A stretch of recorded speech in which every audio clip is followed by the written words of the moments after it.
Welcome to the second lesson in the Google Ads tutorial series. In this video, you'll learn how to start setting up your first campaign in Google Ads, and we'll step through important settings that control the targeting of your ads. Before we dive in, I suggest making sure you have your Google Ads account ready to go. If you haven't set up your account yet, then the first lesson in this series walks you through the steps to create your account. I've included a link in the description below this video if you need to catch up first. Okay, let's head to Google Ads. To create our first campaign, we can select Create and then Campaign. Or we can click New Campaign. Since we're setting up our first campaign in our new account, we're asked to enter our business name and enter the URL we want to send people to on our website. Instead of entering these, let's click Skip at the bottom. We're now asked to select an objective or goal for our campaign. There are a range of options including sales, leads, website traffic, and more. But I want you to go ahead and select the option to create a campaign without guidance. Selecting this option means you choose the type of campaign you want to create, instead of being guided by Google's recommendations. We can now see all of the different types of campaigns we can create. We're going to begin by creating a search campaign. This is the type of campaign I recommend you create if you're getting started with Google Ads. This is because a search campaign shows your ads as people are actively looking for something. They're on Google and they're searching for an answer. They might be searching to make a purchase, find directions, or looking for the latest sports results. This means we can target our ads to people who are actively searching for something relating to our product or service. Okay, so let's select Search. We're now setting up our search campaign. Now you might be wondering, what is a campaign in Google Ads anyway? A campaign is like a folder. It's a way of keeping things organized inside your account. For example, imagine you sell digital cameras. You might have one campaign to advertise the Sony cameras you stock and another campaign to advertise Canon cameras. So campaigns provide a structure which we'll talk about later in this tutorial, and they're also really useful when it comes to reporting and optimization. For now, I want you to think about your most important product or service. I recommend advertising something that is already working for you. So anything that is already resulting in sales, leads, or conversions. This is what you should advertise first. I'm going to promote my Google Analytics glossary with my new campaign, but you should write down one thing you want to advertise with your first campaign in Google Ads. Next, we can see we're asked to select the conversion, so the results we want for the campaign. Since I linked my YouTube account when I created my Google Ads account, it's automatically suggesting I use YouTube-based conversions for my new campaign. Since we need to select a goal to continue, I'm going to select engagements for now, but we can change this before we launch the campaign. And let's click Continue. We're now asked to select the type of results we want from the campaign. If you make a selection here, it will help guide your campaign setup. So we have full control when we create this campaign, let's leave these deselected. Next, we need to name our campaign. I'm going to name my campaign Search GA Glossary, but you should name your campaign after the offer you're going to be promoting. I like to include the type of campaign at the start of the name. I find this makes things easier when managing different types of campaigns in Google Ads. Now let's click Continue. Next, we need to select a bidding strategy for our campaign. Your bidding strategy works with your budget to determine how much Google Ads should spend for someone to engage with your ad. For our search campaign, this is about how much we want to spend for someone to click through on our ad. We can see that conversions is selected by default. We can click this to change the bidding strategy for the campaign. We can choose from conversions, conversion value, clicks, and impression share. Since we haven't configured conversion tracking for our account yet, let's choose clicks. This will mean we're using automated bidding to try and achieve the most number of clicks possible within our budget. And there's also an option to set the maximum amount we want to spend on a click. It can be tricky to choose a maximum bid limit for your keywords, so I recommend using the keyword planner to estimate a bid amount. We will look at this in a moment. In the meantime, let's enter $2. We can adjust our bid strategy and maximum bid after we've created our campaign. So if you feel you're spending too much on a click, you can reduce your maximum cost per click amount. Or if you're advertising on competitive terms and you're not receiving any clicks because the bid is too low, then you can also increase your bid.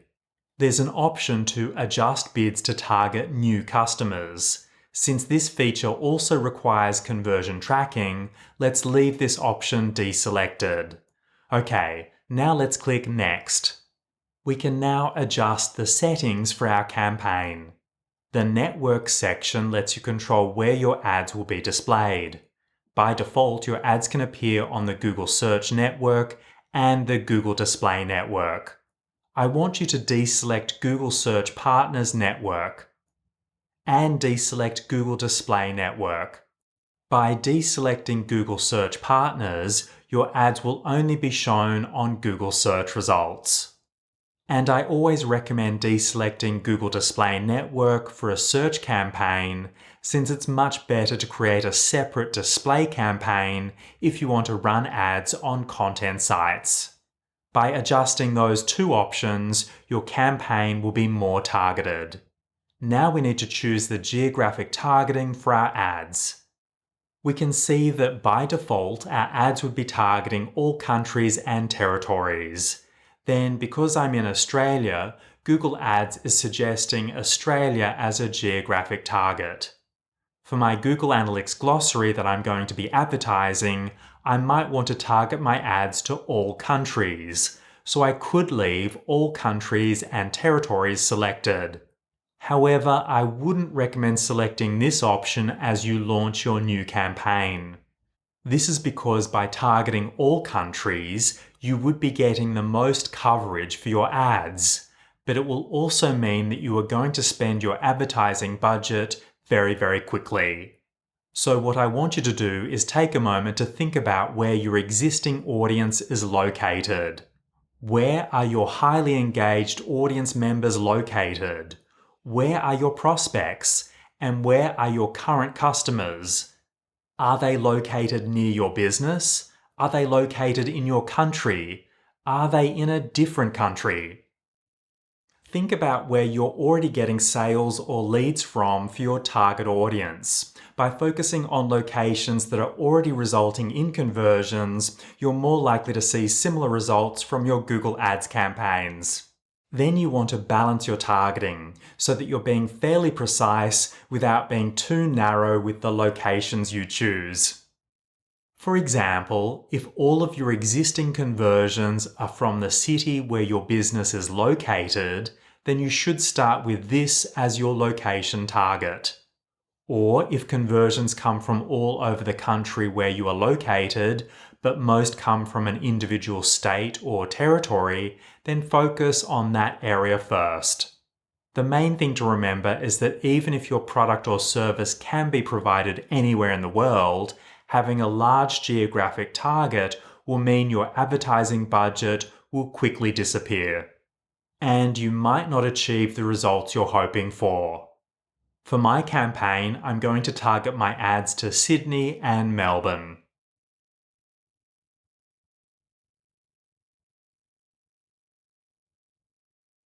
We can also control how location targeting works by selecting location options. In most cases, the default is fine, but to be a little more precise with our targeting, let's change the targeting to presence, people in or regularly in your included locations. This means people will need to be located in the locations we're targeting, while the default means that people could be located in or interested in the location. Okay, so just remember that when it comes to choosing your location target for your campaign, you want to be fairly precise, but not too precise. If you're too granular with your targeting, like if you target a zip or postal code or a very precise location, then your ads might not be seen by many people. Next, we can set the language targeting for the campaign. I recommend setting the language that your ads are going to be written in, so I'm going to leave this set to English. We need to declare if our campaign will be used for political ads in the EU. Let's leave this set to No. Below this, we can see audience segments. This lets you add advanced targeting options for your campaign. For example, you can target your ads to people if they've already been to your website using remarketing. Or you could target ads to people who are interested in particular topics. Since we're just getting started, I suggest leaving these for now. You can always adjust your audience targeting after you've created your campaign. If you'd like to learn more about audience targeting in Google Ads, including remarketing, then I've included links to my extra resources in the description below this video. Finally, we can select more settings. We can see an option for ad rotation. This setting controls what Google Ads should do if you've created more than one ad. For example, if someone is searching on Google and you've created 2 ads, then Google Ads will use this setting to decide which ad to show to that person. Let's leave the default option selected for our ad rotation. The next option is to set a start and end date for your campaign.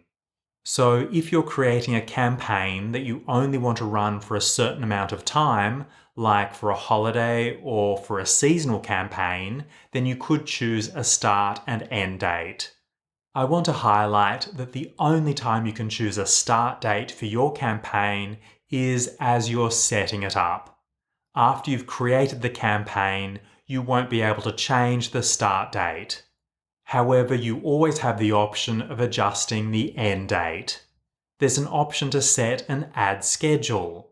This lets you turn your ads on and off on particular days of the week and particular hours of the day. I suggest leaving this for now, unless you have a specific need to turn your ads on and off. For example, if you're an emergency locksmith and you only want your ads to show after regular business hours. Most people don't need to use the campaign URL options. And there's also an option for page feeds. Let's leave these and click Next. The next step lets us enable the AI Max for Search Campaigns feature. Enabling this option means your ads can appear for additional keywords people are searching for on Google. It can automatically create new ad copy and automatically adjust the landing pages used with your ads. Once your campaign is delivering results, this feature is worth experimenting with. But since we're just getting started, let's leave this deselected. And let's click Next. We've now selected the settings for our campaign. The next step is to create our first ad group, keywords, and ads. In the next lesson, we're going to continue setting up our campaign. We'll cover the steps to create our ad group, including adding keywords and assigning an advertising budget. If you haven't already, please take a moment to subscribe to this channel so you know when the next tutorial is released. Thanks for watching, and I'll see you in the next video.